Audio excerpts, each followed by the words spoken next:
기대가 있는 이 소망, 이것을 하나님께서 우리 가운데 주시는 거예요. 그래서 부활은요, 우리가 기대가 있는 소망. 그래서 어떻게 보면 소망 없는 슬픔이 아니라 기대가 있는 소망으로 살아가게 하시는 거예요. 오늘보다는 내일을 기대하십시오. 우리가 부활의 신앙은 오늘 내가 낙심하고 내가 오늘 절망했을지라도 내일을 기대하고 소망하는 것이 부활의 신앙이에요. 제가 가진 성경, 신약성경으로는 331쪽의 말씀, 제가 13절로 15절까지 봉독해 올립니다. 형제들아, 자는 자들에 관하여는 너희가 알지 못함을 너희가 원하지 아니하노니 이는 소망 없는 다른 이와 같이 슬퍼하지 않게 하려 함이라. 우리가 예수께서 죽으셨다가 다시 살아나심을 믿을진데 이와 같이 예수 안에서 자는 자들도 하나님이 그와 함께 데리고 오시리라. 우리가 주의 말씀으로 너희에게 이것을 말하노니 주께서 강림하실 때까지 우리 살아 남아있는 자도 자는 자보다 결코 앞서지 못하리라. 아멘. 오늘 이 말씀 가지고 슬픔조차 아름다운 기대로 바꾸는 소망, 슬픔조차 아름다운 기대로 바꾸는 소망이라는 제목으로 함께 말씀을 나누기를 원합니다. 사도 바울이 이 데살로니가에 머문 시간은 그렇게 길지 않습니다. 그래서 데살로니가에서 이제 신생 교회죠.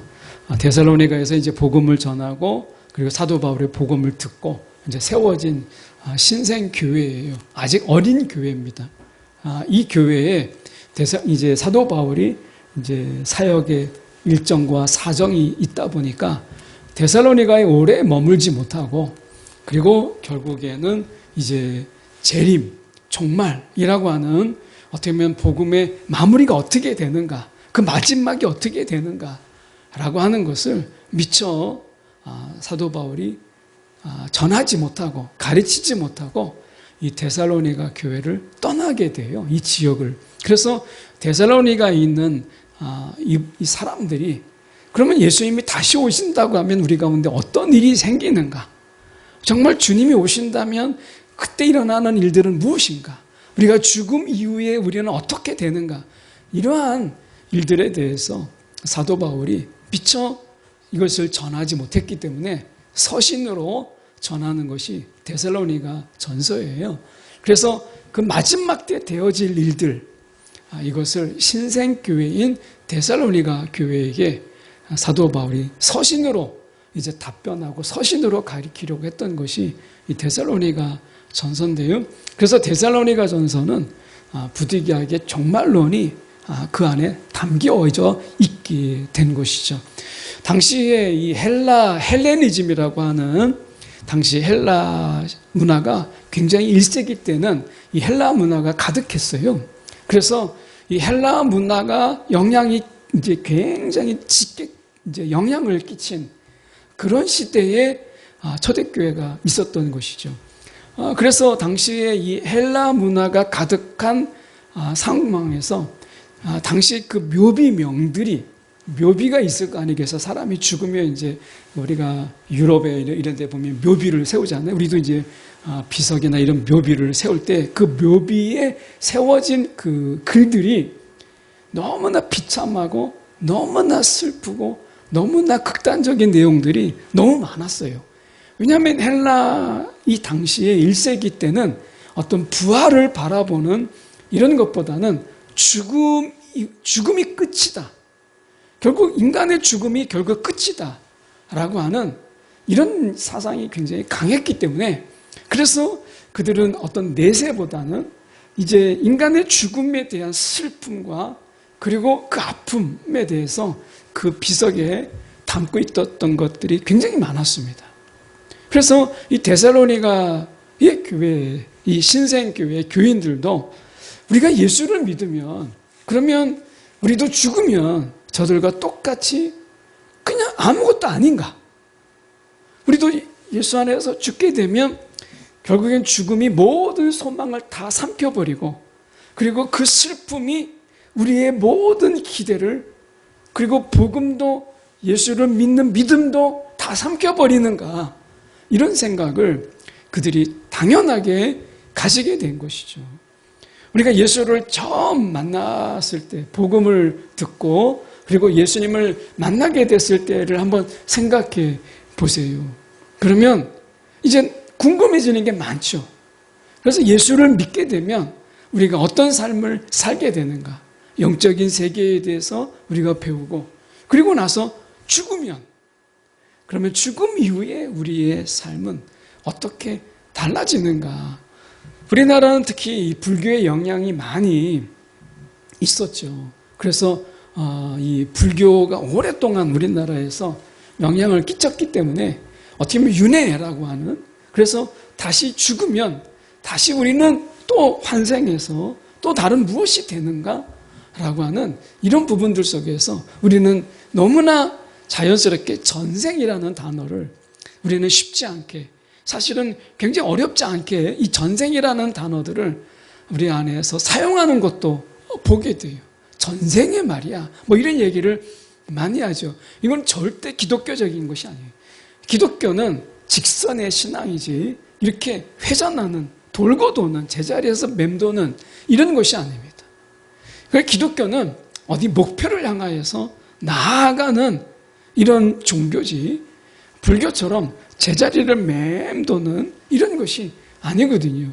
그런 의미에서 우리는 성화와 분명히 우리가 영화가 있는 분명한 신앙의 이런 성숙과 완성으로 나아가는 거예요. 그래서 우리는 지금 예수 안에서 성령의 이끄심 속에서 저와 여러분이 천국을 연습하는, 어떻게 보면 주님을 닮는 삶을, 깨어진 하나님의 형상, 이제 아담이 범죄함으로 인해서 깨어진 하나님의 형상, 하나님의 성품대로 살도록 지음받았던 우리가 그 하나님의 성품을 다 깨트리고 우리가 죄의 본성으로 살았잖아요.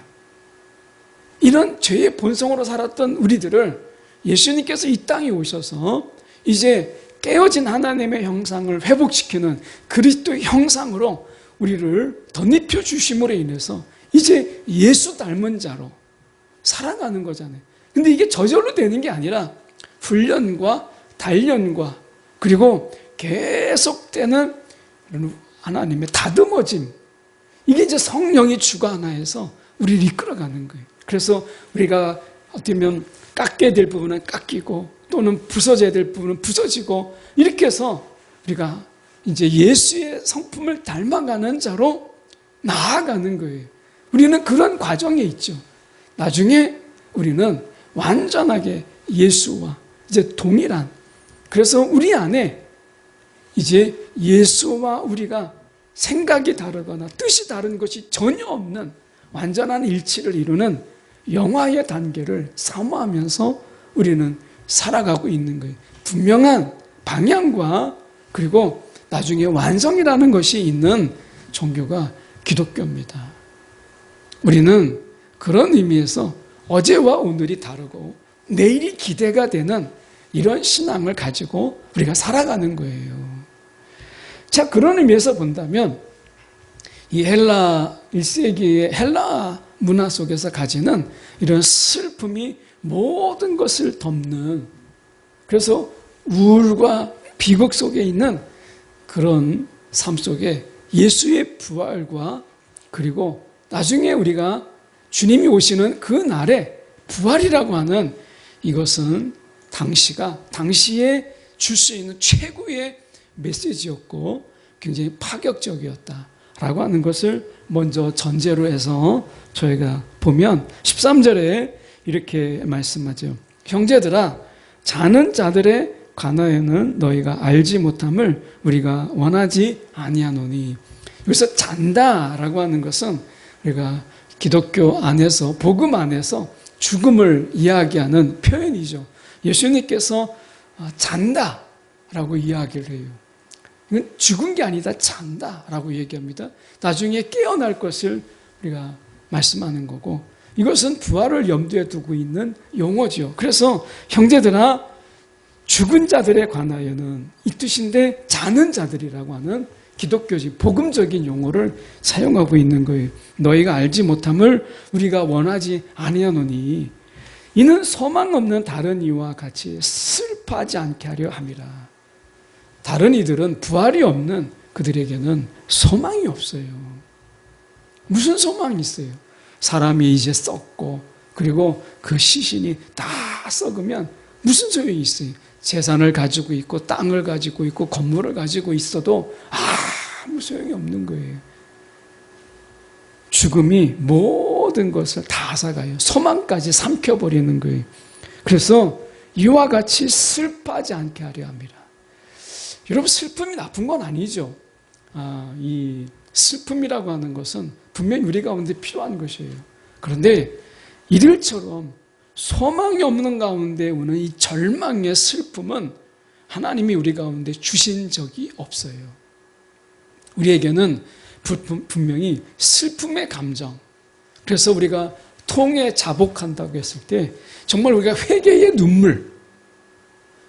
눈물이라고 하는, 분명히 눈물이라고 하는 것을 하나님께서 우리 가운데 주셨지만 여기에 나와 있는 소망 없는 절망의 눈물을 하나님은 우리 가운데 허락하지 않으셨어요.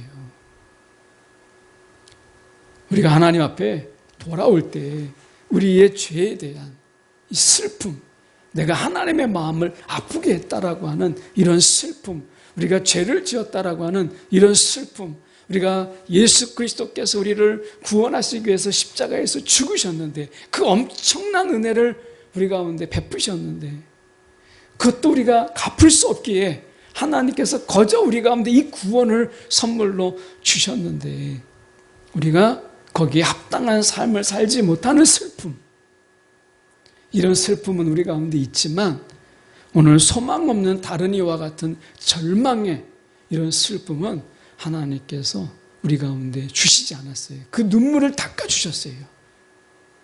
저와 여러분 가운데 이 소망 없는, 어떻게 보면 이 절망의 슬픔을 하나님께서 닦아주신 거예요. 예수님께서 그걸 닦아주신 것이죠. 여러분, 오늘 우리가 죽음이 마지막이 아니다 라고 하는 거예요. 그 자는 것이다 라고 말씀하시잖아요. 그러면서 14절에 이렇게 말씀합니다.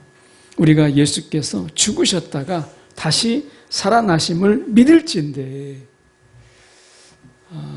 제가 최근에 한 분이 연락이 왔어요.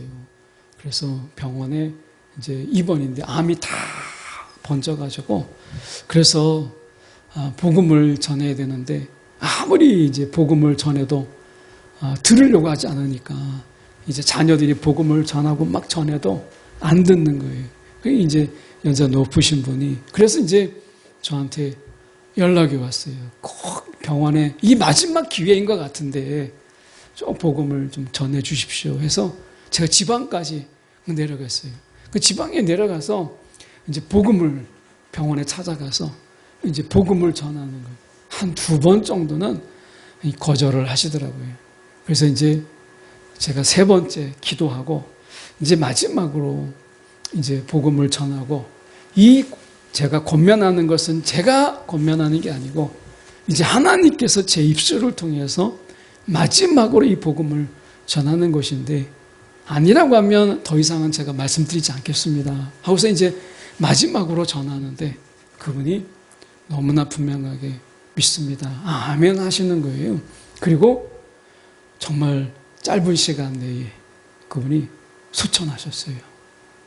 그래서 다시 그 장례에 저를 좀 이렇게 장례를 집례해달라고 그래서 그 장례를 제가 집례를 하는데, 야, 이분에게 있어서는 그게 마지막 기회였구나. 그 복음을 전하는 그게 정말 마지막 기회였구나. 그 마지막이 얼마나 귀한지 제가 장례를 이렇게 집례하면서 그분들을 이렇게 하는 가운데 그 형제 중에 한 분이 예수를 믿지 않는 분이 있는데, 그분이 이렇게 제가 예배를 드리는데 아멘 하시는 거예요. 얼마나 감사한지.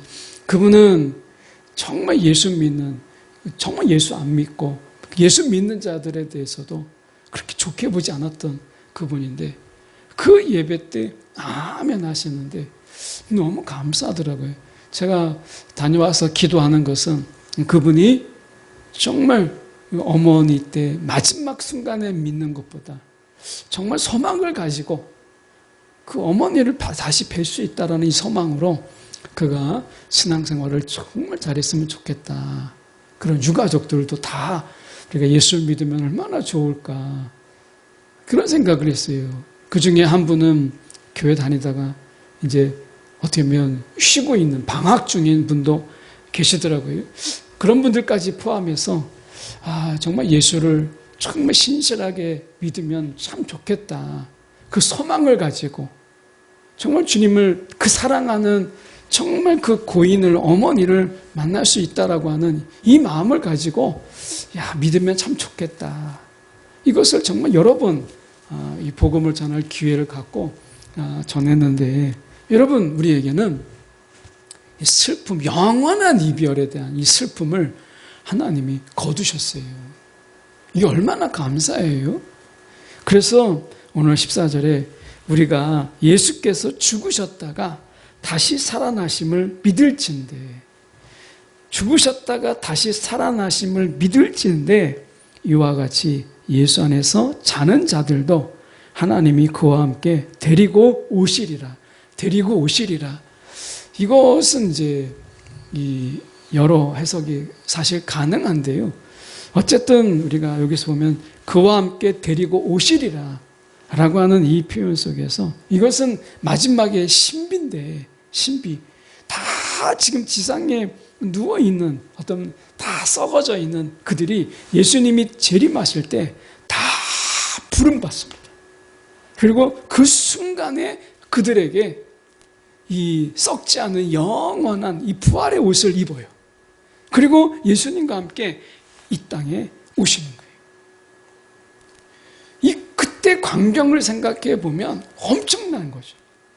정말 수많은 사람들이 우리가 예수 안에서 자는 자들이 다 일어나서 우리가 그와 함께 데리고 오시리라 라고 하는 이 소망, 이 풍경을 우리가 상상해 보면 엄청난 거예요. 이 광경을 아마 그때 당시 모든 사람들이 부활이라고 하는 것을 사람들이 보고 그 순간에 보고 그 예수를 믿지 않았던 사람들이 절망을 하지 않겠어요? 오늘 우리가 부활이라고 하는 것이 무엇이냐? 오늘 본문에서만 본다면 오늘 우리 가운데 소망 없는 눈물을 하나님이 닦아주셨다. 이것은 단순하게 죽음뿐만 아니라 우리 안에 소망이 없어서 소망이 없어서 흘리는 눈물을 하나님께서는 닦아주셨다라고 하는 거예요. 그러면 죽음조차도 우리가 그 눈물을 닦아주시고 눈물을 거두게 하신 하나님이 우리의 삶 속에서 소망을 잃어버리고 흘리는 그 눈물을 왜 닦아주시지 않겠어요? 오늘 하나님께서 우리 가운데 삶의 소망이 없고 우리 가운데 살아갈 소망이 없어서 흘리는 눈물을 하나님께서 왜 닦아주시지 않으시겠어요? 14절에 읽었지만 우리가 보면 예수께서 죽으셨다가 다시 살아나심을 믿을진데 여러분 우리가 두 가지 믿음이 있잖아요. 십자가. 예수가 우리의 죄를 위하여 십자가에서 죽으셨다는 십자가의 믿음. 십자가의 분명한 믿음이 있고요. 우리가 부활의 믿음이 있는 거예요. 우리가 이것에 대해서 우리가 흔들리지 말아야죠. 십자가에 대한 분명한 믿음과 그리고 부활에 대한 이 믿음을 말씀하고 있는 거예요. 이런 우리가 이 믿음이라고 하는 부분 속에서 어떤 것을 믿을 것인가 라고 했을 때 십자가의 믿음. 오늘 죽으셨다가 이 다시 부활이라고 하는 것은 그분의 죽음이 없으면 부활이 없잖아요. 예수께서 죽으셨다가 다시 살아나심. 오늘 그분 안에서 우리가 다 죽은 자가 되어야 그분과 함께 살아남을 경험하는 거예요. 그래서 우리는 예수의 십자가를 믿고 그분의 부활을 믿음으로 말미암아 이 마지막에 예수와 함께 다 이 땅에 부활의 옷을 입고 이 땅에 내려오는 이 아름다운 풍경을 참여하는 자가 되는 것이죠. 오늘 이 부활의 광경은 세상에 누구도 부인할 수 없는 너무나 분명한 증거로 우리가 이 부활은 우리 가운데 정말 주님이 부활하셨다라고 하는 걸 온 세상이 다 알 수 있도록 그렇게 예수의 부활, 우리의 부활은 너무나 분명하게 보이신다라고 말씀해요. 그래서 15절에 보면 우리가 주의 말씀으로 너에게 이것을 말하노니 주께서 강림하실 때까지 우리가 살아남아있는 자도 자는 자보다 결코 앞서지 아니리라. 먼저 죽은 자가 먼저 부활하는 것이 아니고 우리가 살아남아있는 자도 그 부활의 때에 다 같이 부활하는 거예요. 그래서 우리가 먼저 자는 자도 있고 그 부활의 때까지 살아있는 그런 자도 있겠죠. 그 순간에 우리는 다 같이 부활을 경험하는 것이기 때문에 우리가 이것에 대해서 결코 앞서지 않으리라. 이렇게 말씀해요. 저는 이 말씀의 의미를 저는 이렇게 말씀을 보면서 개인적으로 제 개인적인 묵상입니다만은 하나님께서 왜 마지막까지 누구도 앞서는 자가 없이 모두가 다 이렇게 부활하게 하시는 이런 부활의 아름다운 광경을 하나님께서 연출하실까? 어떻게 보면 이것은 하나님이 하나의 영적인 이벤트잖아요. 하나님께서. 그래서 마지막에 그 이벤트, 그 피날레를 하나님이 이제 천지 창조의 아름다운 그 피날레의 모습을 모두가 다 누구도 앞서지 않게 모든 자들이 다 함께 이 부활하는 누구도 앞서는 자가 없이 이 아름다운 풍경을 만드심으로 인해서 우리는 이제 새롭게 출발하는 이 부활 이후의 삶은 누가 앞선 자도 없고 누가 뒤처진 자도 없이 우리가 다 같이 그 부활을 시작하는 이런 삶으로 하나님께서 우리를 그렇게 부르셨다라고 하는 거예요. 세상은 그렇지 않잖아요. 똑같이 우리가 맨몸뚱으로 오지만 그러나 사는 조건, 그 출발의 조건들은 다 틀려요. 세상에 태어나 보면 우리는 어떻게 보면 적신으로 왔다가 적신으로 가는 인생이 맞지만 그러나 이 세상에 살다 보면 우리가 다 조건들이 다 틀려요. 그런데 하나님의 그 부활은 앞선 자도 없고 뒤처진 자도 없이 모두가 다 같이 출발하는 그 출발이 같은 이 아름다운 풍경으로 하나님이 마지막에 이 천지창조의 그 이야기를 이 아름다운 모두 하나님의 그 백성으로 출연했던 모든 자들이 하나님의 이 천지창조의 드라마, 하나님이 창조의 드라마의 마지막은 모든 참여했던 자들이 다 같이 거기에 주연도 조연도 없이 엑스트라도 없이 모든 자들이 다 주인공으로 같이 출발하는 대풍경, 어떻게 보면 너무나 놀라운 그리고 너무나 아름다운 그런 모습으로 마지막에 피날레를 하나님이 연출하시는 것을 보게 돼요. 이 광경을 생각하면 너무나 벅찬 거예요. 얼마나 아름답겠어요. 아마 저와 여러분들 중에서도 주님이 언제 오실지, 그래서 주님이 오시는 그날까지 우리가 살아있는 자도 있고 먼저 자는 자도 있겠지만 그러나 누구도 앞서지 않고 그날에 다 같이 우리가 하나님의 이야기의 출연자들로서 그리고 하나님께서 크고 작은 곳에 하나님이 쓰시는데 누가 주인공이고 야 누구는 더 특별하다 누구는 못하다 이런 것 없이 그 마지막에 누구도 앞서는 자 없이 다 같이 출발하는 이 하나님의 시작, 새로운 시작을 우리가 보게 돼요. 너무 하나님의 이 어떤 각본이 너무 아름다운 거예요. 우리가 드라마나 영화를 찍을 때 보면 우리가 다 같이 수고하고 고생했는데 연예인들만 얼굴이 알려지고 막 촬영하느라고 카메라 들고 막 우리가 그 후레쉬 들고 그리고 조명 들고 막 뛰고 했던 그런 사람들의 모습은 보이지 않잖아요. 근데 어떤 건지 제가 정확히 기억은 안 나지만 그들의 모습까지 다 같이 이렇게 하나하나 이렇게 조명해주고 했던 이런 제가 드라마나 영화를 하나 본 것 같아요. 근데 너무 감명이 깊더라고요. 영화 자체보다.